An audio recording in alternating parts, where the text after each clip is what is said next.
Most investors look at Sanrio and see a gift shop. They see plushies, they see stationery, and they see a low-margin retail business that depends on whether or not a 7-year-old wants a new backpack. If that is your thesis, you are wrong, and you are missing one of the most aggressive capital efficiency turnarounds currently happening in the Japanese market. Today, we need to talk about Sanrio, ticker 8136. Under the leadership of CEO Tomokuni Tsuji, the grandson of the founder, this company has quietly engineered a second founding.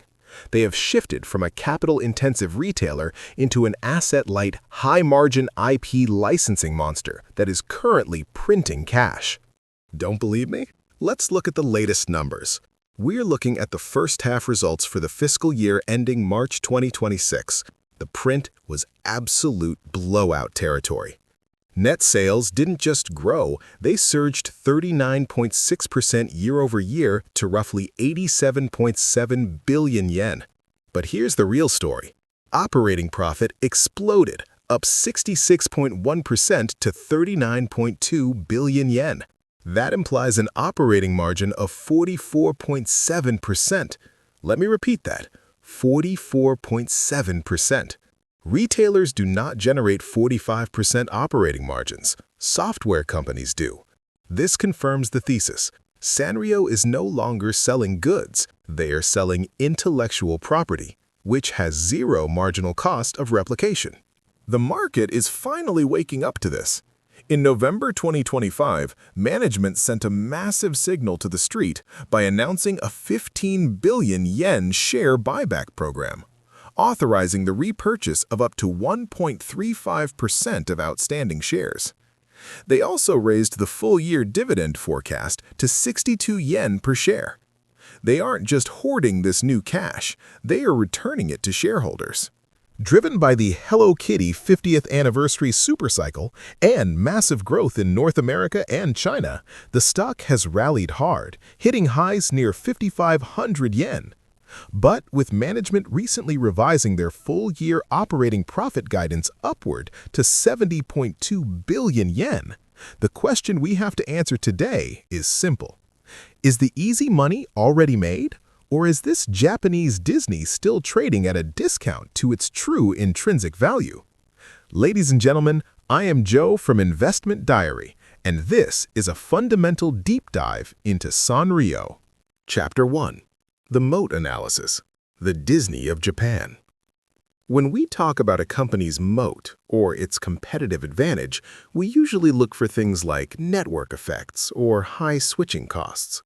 For Sanrio, the moat used to be purely sentimental, nostalgia for Hello Kitty. But nostalgia is not a business plan. The real moat today is the structural transformation of their business model.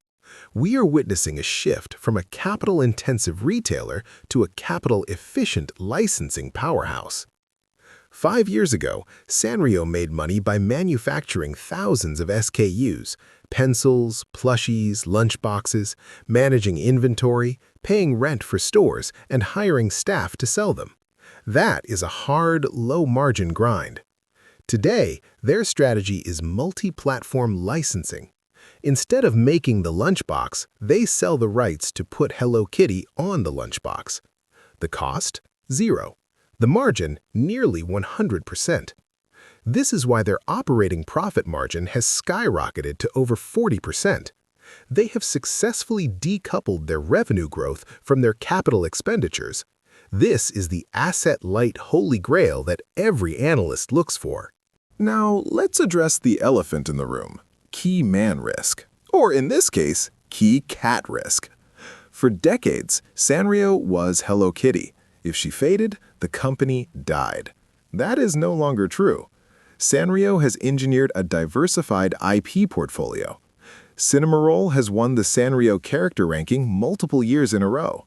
Kuromi has exploded in popularity with Gen Z, particularly in the West, becoming a fashion icon for the goth punk aesthetic. Pachaco and Pom Pom Purin remain consistent earners. Sanrio is no longer a one-hit wonder. They have built a repeatable system for creating and sustaining characters that resonate with different demographics. Hello Kitty is for everyone, But Kuromi is for the teenager who thinks Hello Kitty is too cute. They have covered the spread.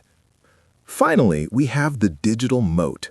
Historically, Sanrio acquired customers when a parent walked a child into a store. Today, they acquire customers digitally. Sanrio has aggressively expanded into Roblox, Zepeto, and digital gaming collaborations.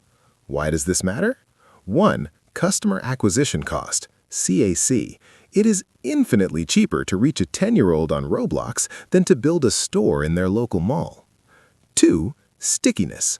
By embedding their IP into the games kids play daily, they are building the next generation of loyalists, the Gen Alpha consumers, without spending a yen on physical marketing.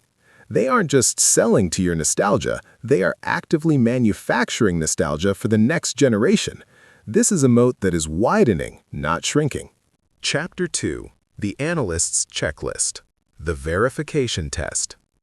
Narratives are great. I love the Disney of Japan story, but as senior analysts, we don't buy stories, we buy numbers. So let's run Sanrio through the 3-pillar verification test. If it fails any of these, the thesis is dead. Pillar 1. Revenue quality and growth. First, we look at revenue quality. We aren't looking for a one-year fluke. We need sustained compound growth. Let's look at the historicals. FY 2023, 72.6 billion yen. FY 2024, 99.9 billion yen. FY 2025 ended March 25, 144.9 billion yen. FY 2026 forecast 184.3 billion yen. If we take the 3-year CAGR, compound annual growth rate from 2023 to 2026 estimates, we're looking at a growth rate of about 36%. For a mature Japanese company, this is unheard of. This passes our 10% benchmark with flying colors.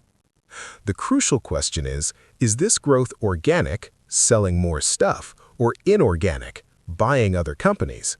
The answer is 100% organic. Sanrio isn't buying revenue. The world is simply buying more Sanrio. This is the highest quality revenue you can find. Pillar 2. Cash flow reality, the truth metric. Next, Pillar 2. Cash flow reality. Profits are an opinion. Cash is a fact. We need to see if this business actually generates cash or just accounting entries. Let's look at the TTM data, trailing 12-month, as of September 2025. Operating cash flow, 50.4 billion yen. This is cash entering the bank. Capital expenditures, CapEx, only 3.8 billion yen. Do the math with me.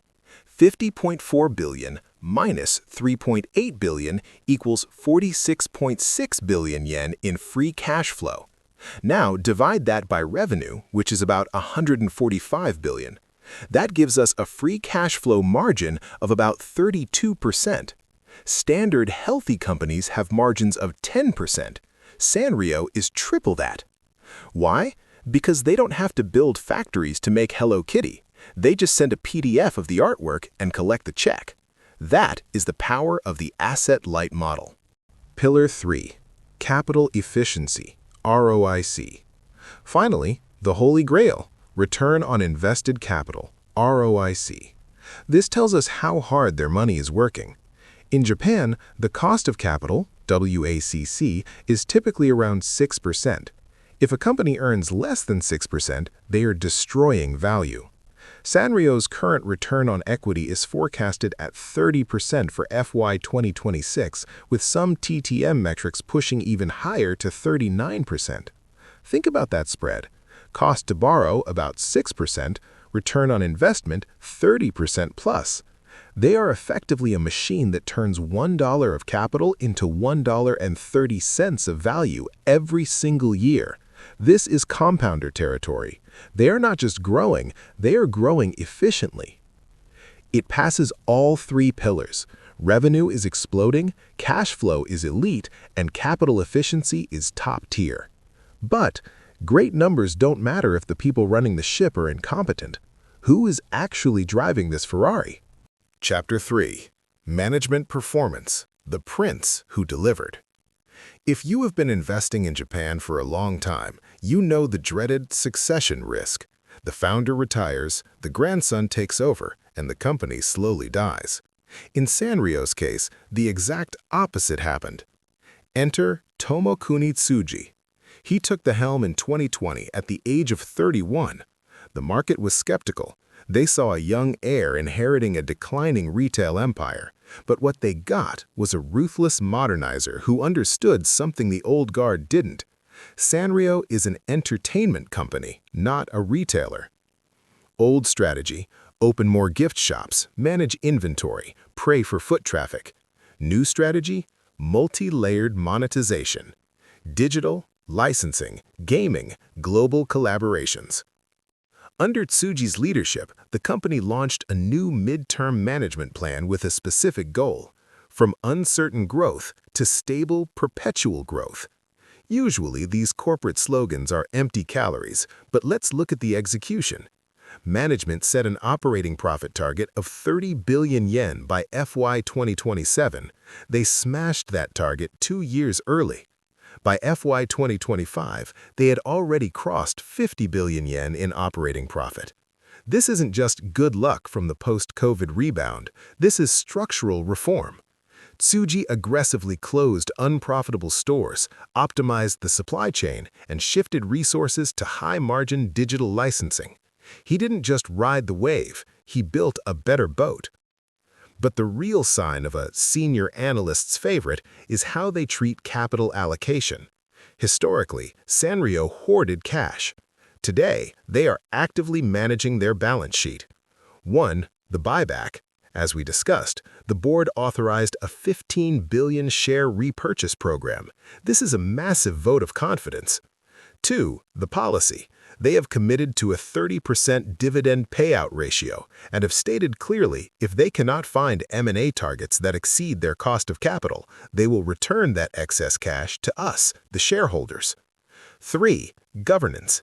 They are unwinding cross-shareholdings, selling shares of banks that they held for no reason to improve capital efficiency. This is the key takeaway for Chapter 3.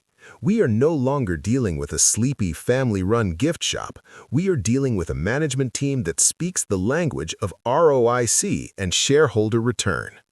Tomokuni Tsuji has effectively turned Sanrio into a modern Western-style compounder disguised as a cute Japanese brand. The management risk isn't, will they fail? The risk is, can they keep up this frantic pace? Now we know the business is great and the management is elite. But what is it worth? Let's build the DCF model. Chapter 4.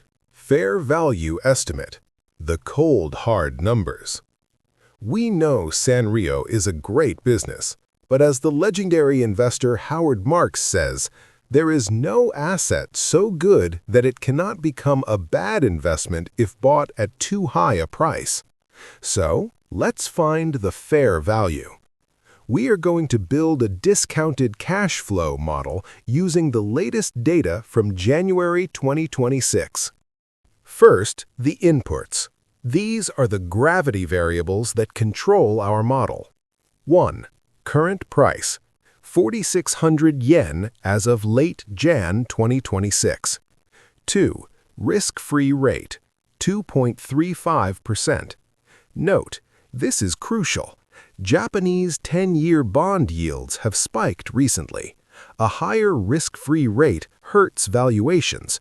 We are factoring this in to be conservative. 3. WACC, or discount rate, 7.5%.